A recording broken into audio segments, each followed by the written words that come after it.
Good afternoon. Phil Lindemann with your Krystal 93 News for Mountain Comfort Furnishings and Design.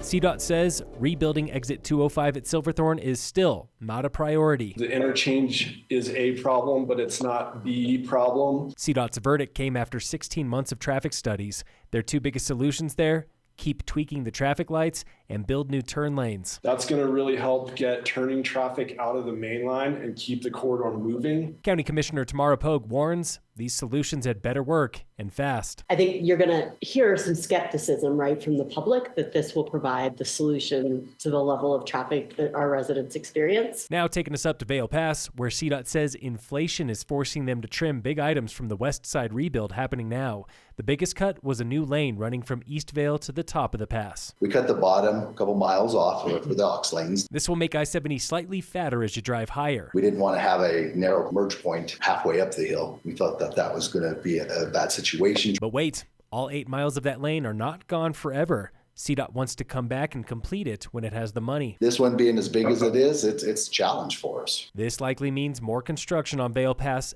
after the original finish date in 2026. Some other highlights from today's CDOT meeting: the Exit 203 rebuild in Frisco is also struggling with cash flow. Local engineers consider it a top priority, but CDOT accountants have others. A Blue River chain-up station hangs in limbo. CDOT needs money and a location. Breck locals want something done about the Fairview roundabout demolition derby, but CDOT says it's not that bad. We looked at accident history, and it wasn't really outside the norm. CDOT's solution: make the roundabout impossible to miss and light it up with more Christmas lights. For a second straight summer, the Quandary Peak shuttle and paid parking almost paid for itself. The 14er in nearby McCullough Gulch saw more than 33,000 visitors June through September. For the first time ever, hikers had this to say. Parking reservation ratings were actually not as terrible in years past. More people would actually recommend using the paid parking than would not. But it wasn't all 5 stars.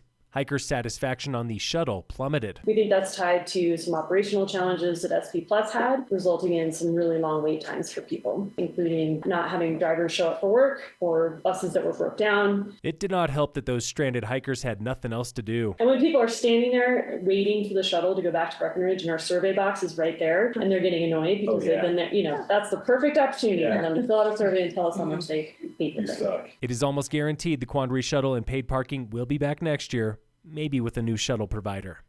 The ski train from Denver to Winter Park will be cheaper this winter and run more often. Governor Jared Polis hopes this gets even more cars off I-70 and proves that passenger rail has a future here. Our very own state representative Julie McCluskey wants to see more trains all across the western slope. She recently introduced a bill to make this happen. And just in case you forgot, today is Election Day. Return your ballot by 7 o'clock tonight, in person only. It is too late to mail them. Then keep it tuned to Krystal 93 on air and on Facebook for a live election update as soon as the polls close. In sports, the Avalanche play the Kraken tonight at 7. And in local sports, home opener for the Breckenridge Vipers, it's less than 2 weeks out. November 15th and 16th, they're playing Park City. Phil Lindemann, Krystal 93 News.